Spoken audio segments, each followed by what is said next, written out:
Look on the screen. Look on the screen at this processed head, Dusty, evil grandfather. Horrible. Shout out to Don Ward and to all the others who sent me this. I'll also be posting up some new videos on the Patreon. Wow, this story here, just hearing it's heartbreaking. So it just goes to show you the children aren't safe anywhere. So in the community, the children are protected, and we know the women are not protected. Just 6 years ago, this is an old story. This man on the screen right here, he killed his daughter and the 6 grandchildren, and he called the police. I guess saying he wanted to harm himself. Let's go ahead and look at this one real quick. Fair use, and then we'll get to the recent case. Ties killed 6 of his grandchildren and his daughter before taking his own life. Wow. The heart-wrenching scene still unfolding right now. We're taking action for you with team coverage on this tragic story. His name, Don Spirit, and we found out he is known to local authorities. But right now, investigators in Bell, Florida, a small town west of Gainesville, are going over the gruesome scene of 6 dead children and their mother, along with their alleged killer. Our Edward Lawrence joins us live with an update from the Gilchrist County Sheriff. And Edward, what have you learned tonight? Right now, the Florida Department of Law Enforcement investigators are combing through the scene, looking for clues as to the sequence of events that led up to this murder. And this all stemmed from a 911 call from the shooter. Now, the Gilchrist County Sheriff, Robert Schultz, says that Don Charles Spirit called 911 about 4 o'clock today. He told the operator he wanted to harm himself and others. The sheriff believes by the time deputies arrived here, Spirit had murdered his daughter, Sarah, and her kids and his grandkids. The children ranged in age from 3 months to 10 years old. Deputies tried to talk Spirit out of the house, but he took his own life. So there we have an evil dust bucket, killed his daughter and 6 grandchildren. Again, the women and children are not safe in these communities, and in particular, Blackistan. So let's go ahead and get to this current case.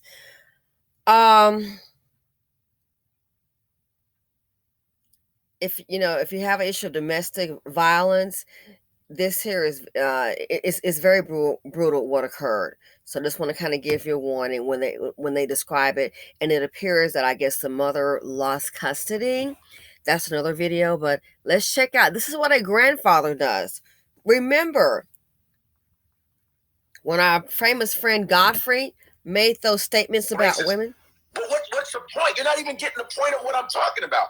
You're getting personal because you're traumatized by the anger of black men. Yep. And then this right here, this is a good example in the community of the trauma that is caused by some of these black men. The evil Dusties like this. This is a good example. Yeah, anyone would be traumatized. Fair use.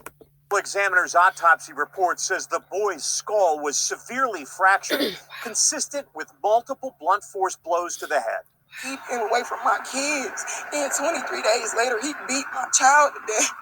Nikita Martina is the mother of 12-year-old Andre Smith, beaten to death with a sledgehammer Sunday morning in Milwaukee.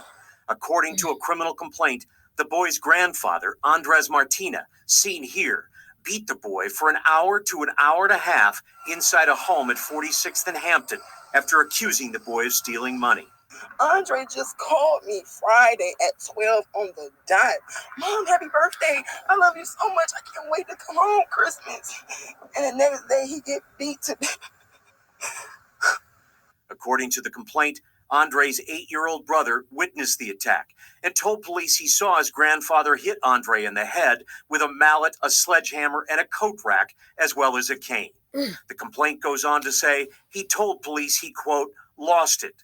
12 News has learned Andres Martina pled guilty to second-degree reckless homicide in 1989 and had just moved back to Milwaukee in May, asking to see his grandchildren. Andre's grandmother, Alicia McCroy, currently has custody of the boy. He was convicted of second-degree homicide in 1989. Was that a warning sign? That was like an accidental shooting. Something I had no idea about that. All I know is that I wouldn't think he would harm his grandkids like that. Andre's mother says she's been fighting to regain custody of her children and says she had voiced concerns about their safety to state social workers. Had you complained to Child Protective Services about this? I've been calling CPS since last year. The grandfather is the only person charged in Andre's death. Police say they also found illegal drugs and a handgun inside the house. Terry Sater, WISN 12. I ain't buying it. Now, does anybody, I find this hard to believe. Okay, so he's convicted of homicide, and she wants to say it's an accidental shooting. I don't know if she's wearing her mammy boots, but I don't buy it. Convicted of homicide, and she says, oh, it was an accidental shooting, according to her. I don't buy it. I think she's wearing her mammy boots trying to protect her man. Convicted of homicide, and then he beat the child for an hour. Beat the child for an hour. If that's not anger, I don't know what the heck is. An hour of beating someone? This is crazy. I mean, look at this. In the head with a mallet. God, a sledgehammer. And we're supposed to believe that the homicide charge, oh yeah, that was an accidental shooting. Are you kidding me? In the head. Where was the grandmother? Was she at work while this dust bucket was at home? A sledgehammer. I cannot, a young life, and this is the grandfather. So one fool has already killed 6 of his grandchildren and the daughter. This fool right here has killed his grandson. People that are supposed to love and protect you end up being the ones that are murdering you. And then the other child, I believe it was an 8-year-old, if I'm not mistaken, the other child witnessed this. If he's not traumatized, I don't know what is. I'm telling you, I never did connect the dots, and a friend of mine, one of my best friends, her dad, he's a psychiatrist, but I'm really starting to connect the dots.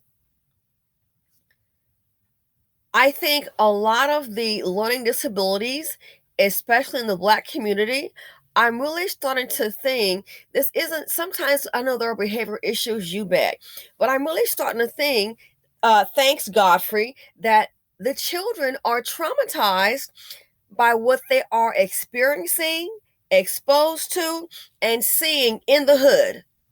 And the trauma is so darn much, you can't put this child into a classroom. Okay, sit down, Johnny, and concentrate and read on your book. Person's mind may wander. This 8-year-old child here, you're not going to tell me this cannot have a negative effect on his learning ability. Other kids are reading the book, and they're understanding their lesson plans, asking questions, and this person might just zone out what they've been exposed to. So, newsflash from my old behind, this lets me know when I talk about the dusties being drama, there being trauma, the financial implications. Now we have educational, and that still is the financial. So I'm thinking a lot of these kids, the reason they're reading below the grading level or the basic requirement is the surrounding, what they are exposed to, what they have to deal with, what they've seen. And they're getting dressed, I'm assuming, going to school like everybody else, and then they can't retain. And I know in this community, trying to go and get help, oh my, they'll label you as crazy. So women and kids, you just suspected, okay, that happened to you. So what? You saw 15 murders last week. Go to school, go to work. I mean, really? Counseling? Oh, no.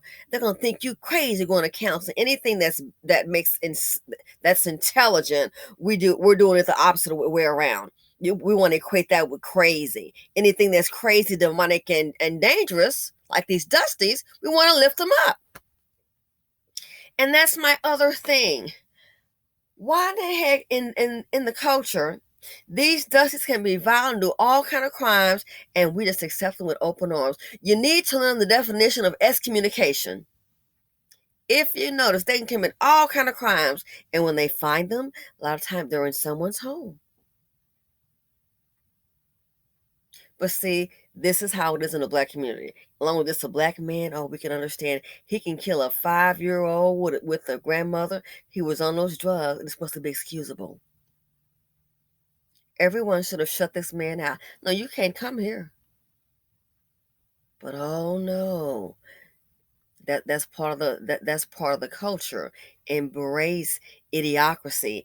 Embrace behavior that is psychologically dehumanizing, that is detrimental. Embrace behavior that is financially irresponsible. Embrace behavior, along with this a black man, embrace behavior that is violent and stupid as hell.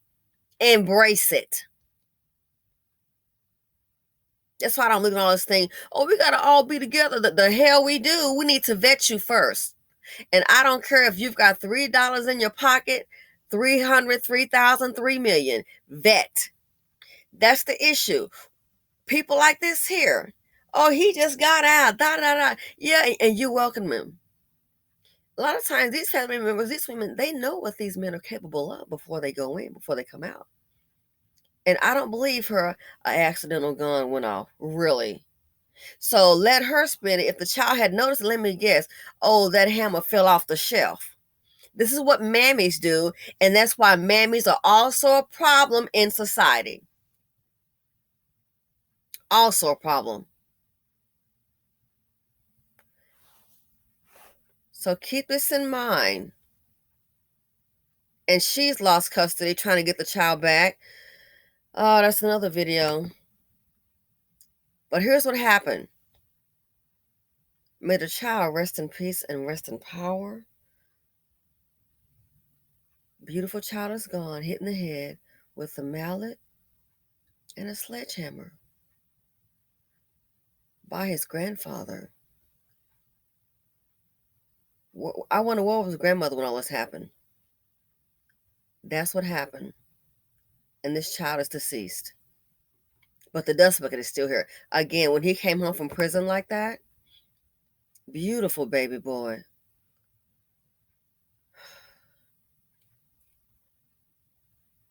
Beautiful baby. And we don't know what he could have become.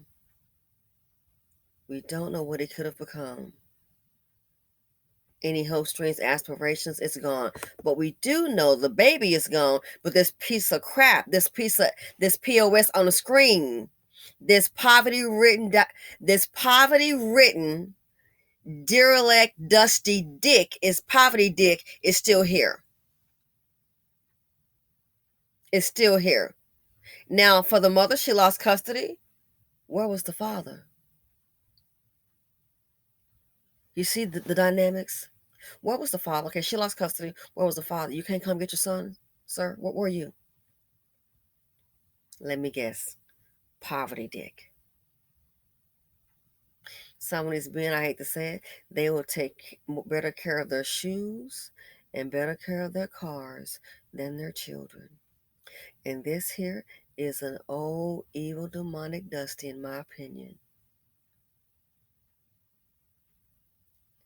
An hour beating the child and the other child witnessed it. The demonic behavior in Blackistan. Ladies, get out if you can. Thanks for watching. Feel free to comment, like, subscribe, and share. This behavior is it's unforgivable. It's inconceivable, the anger. And think about it. Also, one thing, I think he's taking out all his anger, more than likely on his bad decisions, out on that child. See, on a person that can protect themselves. But this is what Dusties do. They try to attack a person that's weaker than them. And that's why the women and children are game. Again, decent people, folks like this here, turn them away. Everybody lock your door to them. I don't care if it is lock your door to them. You're not coming here. Lock your door to them. Go down to the homeless shelter. He shouldn't have been around the child. He shouldn't have. And the homicide chart, I didn't think he would kill his grandson. Girl, I want to call her a different name, but I'm not going to. We're not going to go there. Witch, please get on your broom and ride out of here with that nonsense. I'm out. Thanks for watching, people. Have a good day, and please stay safe.